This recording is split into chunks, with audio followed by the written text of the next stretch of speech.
Assalamualaikum warahmatullahi wabarakatuh. Baiklah, bertemu kembali dengan video pembelajaran fisika.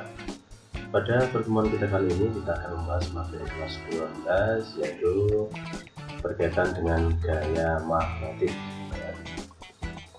Apa gaya magnetik itu?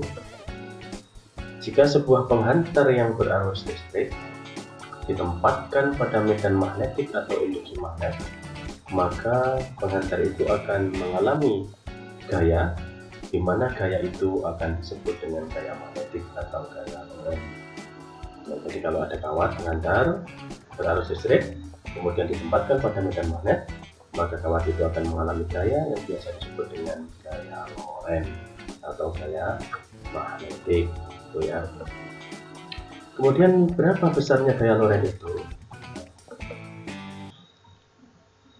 Jika kawat penghantar panjangnya L dialiri arus listrik I dan ditempatkan dalam medan magnet B, maka besarnya gaya Lorentz itu secara matematika itu dirumuskan dengan persamaan F sama dengan I kali L kali B sin theta. Ya. Di mana I ada arus listrik ya, L adalah panjang kawat, B adalah medan magnet. Kemudian theta adalah sudut AB terkecil antara arus I dan induksi magnetik B. Gambarnya seperti ini ya. Ini misalkan ini adalah gambar magnet ya, utara selatan, yang kutub magnet utara selatan. Kemudian ini ada kawat yang dialiri oleh arus. Nah, ini misalkan ini ada plat logam dialiri arus ya, maka ternyata dia akan mengalami melengkung. Nah, karena adanya gaya Lorentz. Jadi besarnya gaya Lorentz ini secara matematika ditulis dengan persamaan F sama dengan I kali L kali B sin theta. Bagaimana arahnya? Arah gaya Lorentz maka bisa ditentukan dengan aturan tangan kanan seperti ini. Aturan tangan kanan, di mana arah dari ibu jari ini menunjukkan adalah arah arus listriknya. Kemudian 4 jari menunjukkan arah medan magnetnya, dan yang tengah ini adalah arah dari gaya Lorentz. Ya, jadi arah ibu jari adalah arah arusnya, kemudian 4 jari adalah medan magnetnya, dan yang tegak lurus tengah ini adalah gaya Lorentz. Baiklah, untuk selanjutnya kita aplikasikan ke contoh soal ya. Perhatikan gambar berikut. Nah, ini ada gambar, ini adalah magnet, ini arus ya, arus listrik.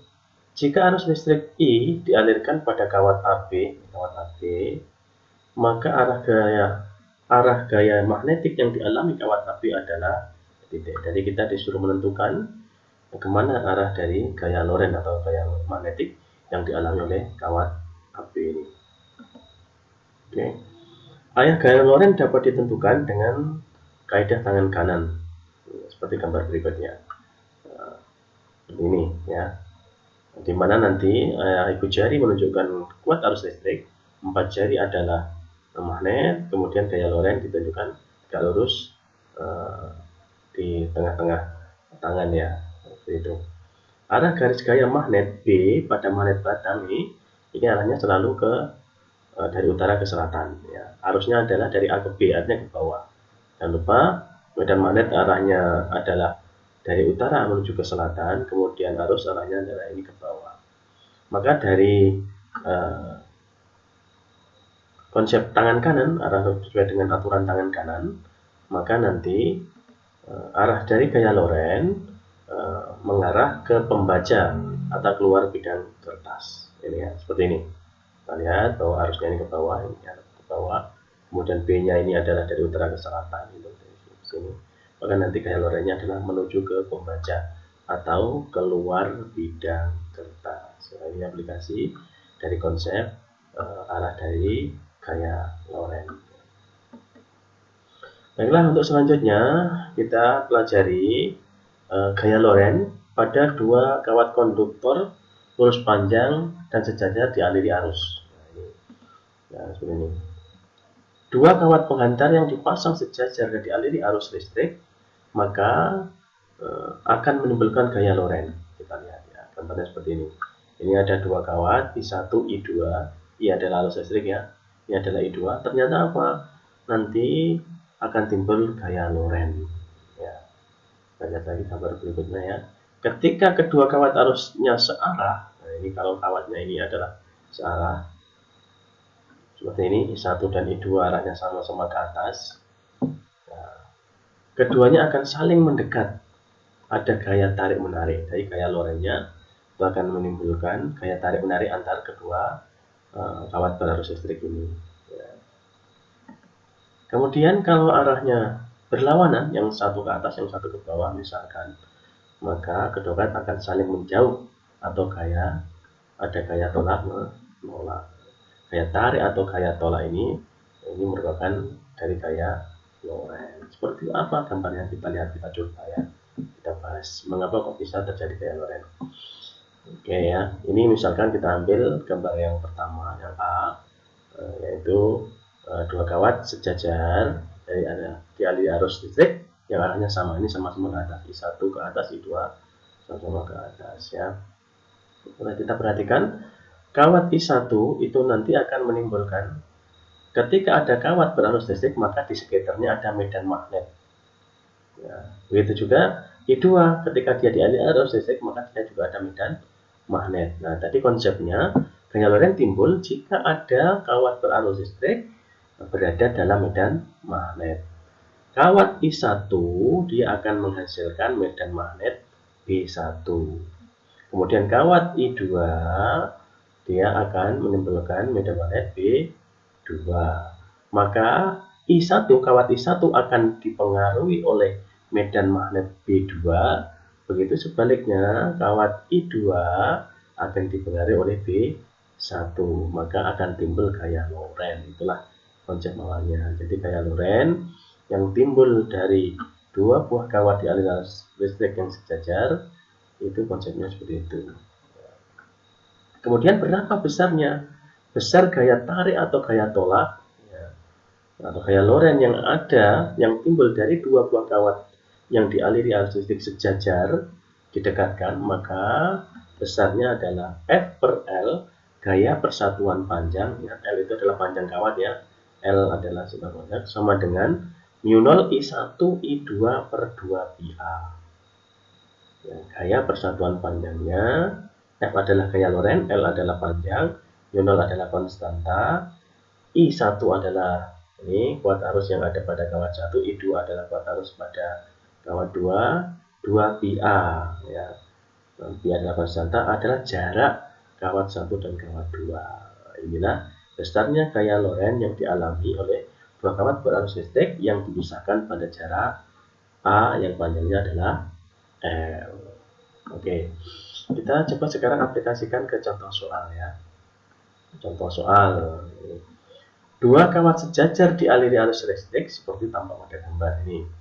Ya, ada I1, ada I2. I1 2 ampere, I2 adalah 6 ampere, di mana keduanya dipisahkan pada jarak 4 cm. Jika mu0 adalah sama dengan 4 pi kali 10 pangkat min 7, maka berapa besar dan arah gaya magnetik persatuan panjang yang dialami kedua kawat? Ditanyakan gaya Lorentz persatuan panjang dan arahnya kemana gitu ya. Oke, kita jawab. Diketahui I1 sama dengan 2 ampere, I2 adalah 6 ampere, A-nya jaraknya dalam 4 cm, kita buat dalam meter, 4 kali 10 pangkat min 2 meter. Oke, gaya magnet persatuan panjang pada kedua kawat sejajar memenuhi persamaan tadi dari tabelnya. F per L sama dengan mu0 I1 I2 per 2 pi-A ya. 4 pi kali 10 pangkat min 7 gitu. I1 adalah 2 ya. I2 adalah 6. Kemudian A-nya adalah 4 kali 10 pangkat min 2. Sedangkan arah gaya magnetnya dapat ditentukan dengan kaidah tangan kanan. Oke. Jadi ya. Untuk I1 ya, I1 arahnya adalah ini ya. Di sebelah sini,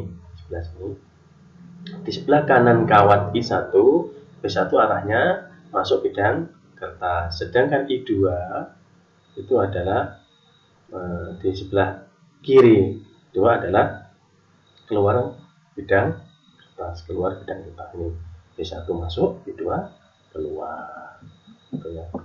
B1 adalah induksi magnet yang ditimbulkan oleh arus I1 dan B2 adalah induksi magnet yang ditimbulkan oleh I2. Antara B1 dan B2 berlawan arah, akibatnya terjadi gaya tarik menarik sehingga kedua kawat melengkung ke dalam. Ya, jadi karena ini arahnya sama-sama ke atas, maka terjadi gaya tarik menarik yang berakibat kawatnya melengkung ke dalam. Jadi besar dan arah gaya magnet persatuan panjang yang dialami kedua kawat adalah 6 kali 10.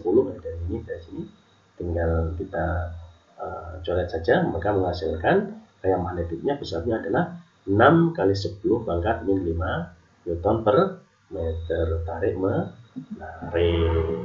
Oke, ini contoh soal untuk dua kawat. Kalau kawatnya lebih dari dua bagaimana? Oke, kita lanjutkan ke contoh soal. Oke, untuk selanjutnya kita coba aplikasikan untuk contoh soal 3 kawat ya. 3 buah kawat lurus A, B, dan C diletakkan paralel pada bidang datar yang sama seperti gambar. Kita lihat gambarnya seperti ini ya. Maka tentukanlah resultan gaya pada kawat B jika kawat B mempunyai panjang setengah meter. Ini ya, kawat A dialiri arus 3 ampere, kawat B adalah 1 ampere, kawat C 2 ampere. Ya. Maka kita coba bahas ya. Ketahui IA sama dengan 3 ampere, IB 1 ampere, IC 2 ampere, kemudian jarak AB 3 cm kita buat dalam meter, 3 kali 10 min 2 meter. Jarak B dengan C adalah 4 cm, nah ini kita buat dalam meter menjadi 4 kali 10 pangkat min 2 meter. Nah, kemudian sketsa untuk gaya yang dialami B seperti apa? Kita lihat. Oke. Nah, untuk kawat yang dialami oleh untuk gaya Lorentz yang dialami oleh B, kawat B ini, maka sketsanya seperti ini, yaitu di mana nanti untuk kawat A dan B karena arahnya berlawanan, maka dia akan tolak menolak. A, B itu akan saling menjauhi. FBA itu gaya Lorentz yang dialami B karena pengaruh A. Ini ya, arahnya berarti menjauhi. Nah, di sini berarti dia ke kanan ya, karena dia arah arusnya berlawanan, jadi tolak menolak ya. Kemudian untuk kawat B dengan C, karena arahnya juga berlawanan, B ke bawah, C ke atas, maka juga akan menjauhi, tolak menolak, FBC seperti ini. Maka nanti dia arahnya ke sana ya, ke kiri seperti ini. Maka sketnya, maka nanti resultan gaya yang dialami kawat B dapat dihitung sebagai berikut. Maka menjadi resultan di sini, maka kawat B akan mengalami 2 gaya, FBA dan FBC. FBA yaitu gaya Lorentz yang dialami B karena pengaruh A, FBC adalah gaya Lorentz yang dialami B karena pengaruh C gitu. Maka nanti menjadi resultan dari gaya yang dialami merupakan resultan. Secara matematika seperti ini. FBA dikurangi FBC. Kita anggap yang ke kanan itu positif, yang kiri negatif. Jadi, ya. Oke, jadi nanti FBA adalah gaya Lorentz yang dialami B karena pengaruh A, FBC adalah gaya Lorentz yang dialami oleh B karena pengaruh kawat C. Gitu. Maka kita rubah mu0 IB, ya, kita keluarkan ya, kita keluarkan saja. Di FB sama dengan mu0 IB per 2B IA min. Nah, kita akan punya persamaan biasa yang tadi kita bahas ya. Maka ini kita keluarkan saja ya. mu0 IB IA min IC per di sini adalah AB, jadi jarak antara kawat B terhadap A, kalau A BC adalah jarak antara kawat B terhadap kawat C, seperti itu ya. Oke, sekarang kita masukkan angkanya. mu0 adalah 4 kali 10 pangkat min 7 gitu. Nah, ini 10 pangkat min 7 harusnya nih. Belum naik ya. Kemudian IB adalah 1, dan IA adalah 3, IC adalah 2. Kemudian AB, jarak AB adalah 3 cm, 3 kali 10 pangkat min 2. Ini ada minnya, harusnya enggak kelihatan. Kemudian ABC, jarak antara B dengan C adalah 4 kali 10 pangkat min 2 ini ya. Oke. Maka nanti kalau kita jumlahkan, kita coret, hasilnya adalah 5 kali 10 pangkat min 6 Newton. Kemana arahnya? arahnya adalah menuju ke kawat C, gitu ya.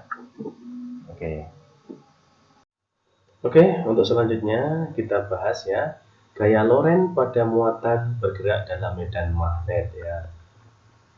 Untuk muatan listrik Q yang bergerak dengan kecepatan V, jadi kalau ada muatan listrik Q bergerak dengan kecepatan V dalam medan magnetik B, maka gambarnya seperti ini ya. Ini tanda silang berarti adalah simbol dari medan magnet yang arahnya berarti dia meninggalkan pembaca atau menembus bidang ya, seperti ini, maka nanti akan timbul gaya Lorentz. Jadi nanti kalau ada muatan listrik bergerak dengan kecepatan V dalam medan magnet mungkin, maka akan timbul gaya Lorentz yang besarnya adalah F sama dengan Q, berarti muatan listrik, V adalah kecepatan geraknya, dan B, di mana B adalah medan magnet mungkin sin theta, gitu ya. Nah, kemudian theta itu apa? Sudut antara V dan B. Sudut antara V dan B. Jadi kalau ada muatan bergerak dalam medan magnet akan ada gaya Lorentz yang besarnya adalah F sama dengan QVB sin theta, gitu ya.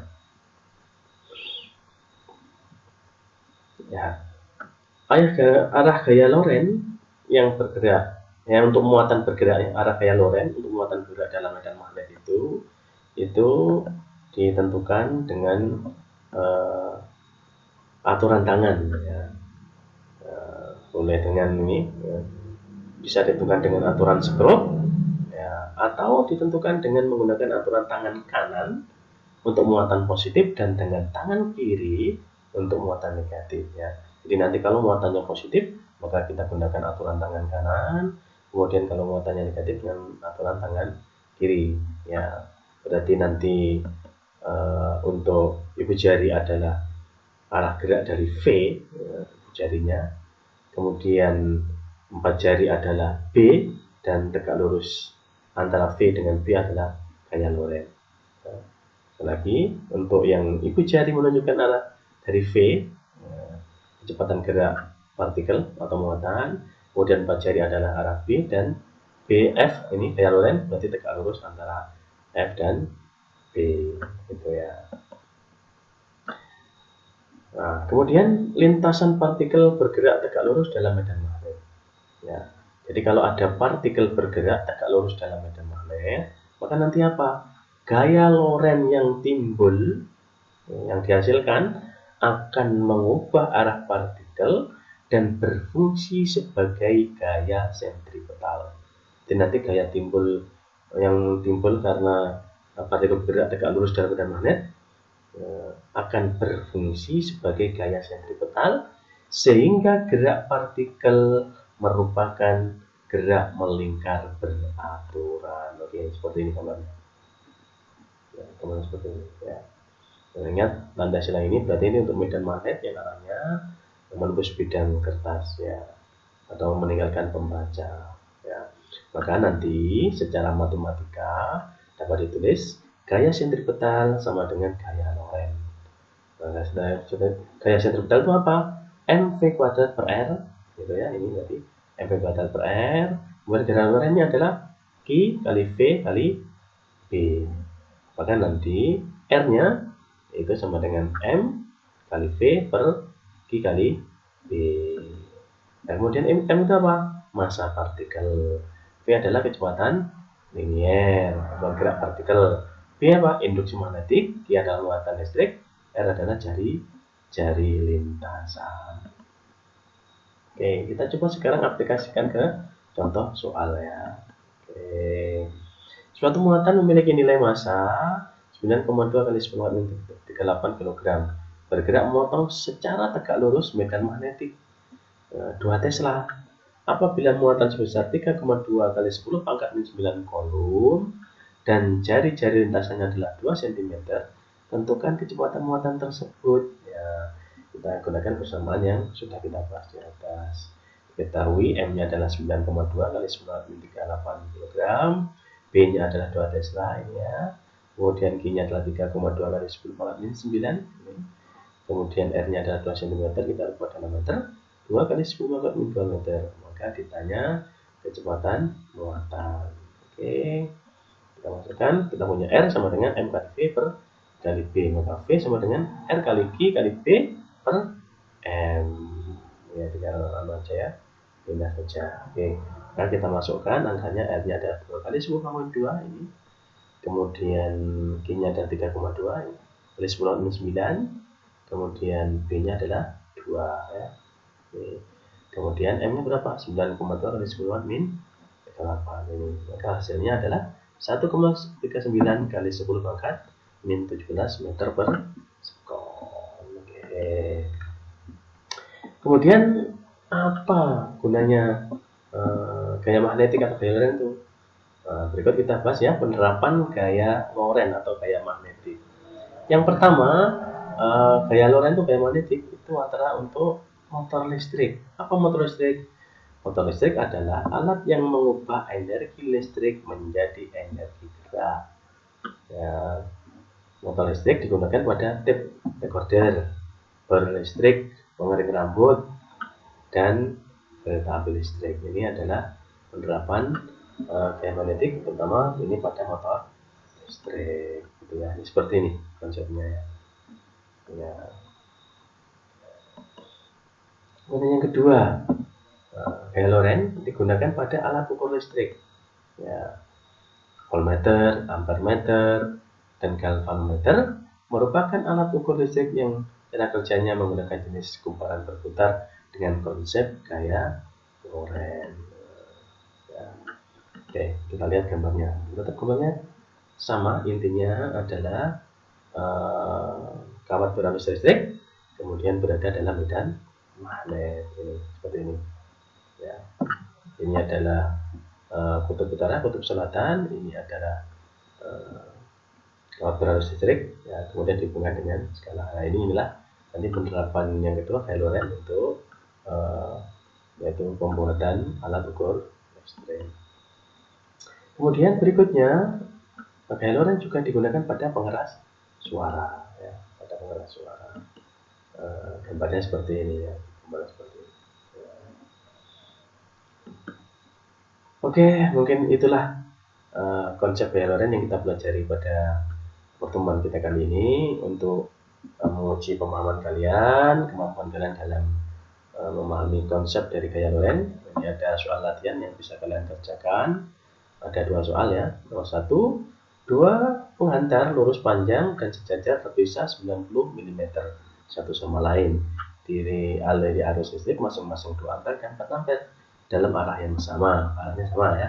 Tentukan gaya yang dialami tiap-tiap kawat per 0,2 meter panjang kawat. Gitu. Untuk soal kedua, 2 kawat panjang dan sejajar terpisah 0,25 meter satu dengan lainnya. Kedua kawat dialiri arus listrik yang searah. Nah, ini searah, masing-masing 35 ampere dan 25 ampere. Tentukan gaya yang bekerja pada kawat per satuan 1 meter panjang kawat. Nah, silakan dicoba, dikerjakan sebagai sarana untuk menguji kemampuan kalian dalam memahami konsep gaya Lorentz yang sudah kita pelajari. Mungkin untuk pertemuan kita kali ini cukup sekian. Jangan lupa bahwa bekerjalah untuk duniamu seakan-akan kau hidup selamanya, dan bekerjalah untuk akhiratmu seakan-akan kau mati besok. Terima kasih. Selamat bertemu dengan video-video kita selanjutnya. Saya akhiri. Wassalamualaikum warahmatullahi wabarakatuh.